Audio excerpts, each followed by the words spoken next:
माझी एक मी अत्यंत दुर्दैवी कविता वाचतो। ही कविता भारतात ज्यावेळी पहिली निवडणूक झाली त्यावेळी मला जे काय दिसलं, निवडणुकीच्या वेळी चाललेलं आणि निवडणुकीनंतर आणि निवडणुकीच्या पूर्वी आश्वासनं वगैरे सगळी आहे, तर ते जे काय सगळं चाललेलं होतं त्याच्यावेळी मी ही कविता लिहिली। आणि ही सगळ्यात दुर्दैवी कविता का म्हणतो की जी टॉपिकल अशी लिहिलेली असते एखाद्या प्रसंगाच्यावर, ती कविता लगेच तो प्रसंग गेल्यावर त्याच्याबरोबर ती जुनी झाली पाहिजे आणि मेली पाहिजे। ही कविता मरत नाही काही केल्या, कारण त्याच्यानंतर इतक्या निवडणुका झाल्या आणि प्रत्येक निवडणुकीच्या वेळी मी ही कविता वाचतो आणि ती टोपी अजूनही बरोबर लागू पडते तशीच। म्हणजे इतक्या पक्षांची इतकी सरकार आली आणि गेली, तरी आम्ही जे सामान्य माणसं आहोत यांचे जे प्रश्न ते तिथेच राहिलेले आहेत, ते अजून सुटलेले नाहीत। ही कविता काही केल्या मरत नाही, ज्यावेळी ही मरेल ना तो भाग्य दिवस भारताचा।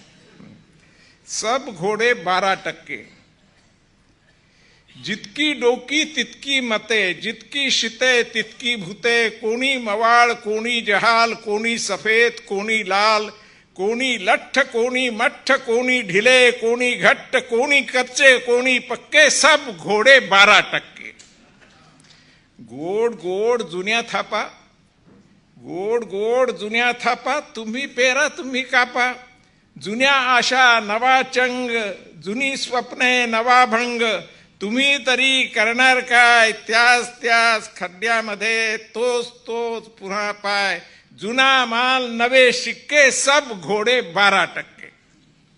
जिकडे सत्ता तिकडे पोळी, जिकडे सत्ता तिकडे पोळी, जिकडे सत्य तिकडे गोळी, जिकडे टक्के तिकडे टोळी, ज्याचा पैसा त्याची सत्ता, पुन्हा पुन्हा हाच कित्ता, पुन्हा पुन्हा जुनाच स्वार, मंद घोडा अंध स्वार, याच्या लत्ता त्याचे बुक्के, सब घोडे 12%।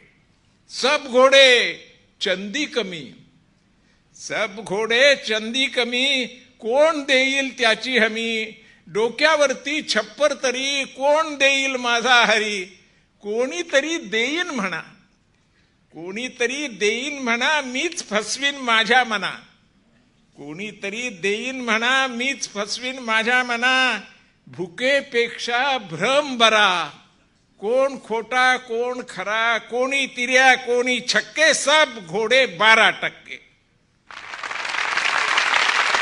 आणि आता या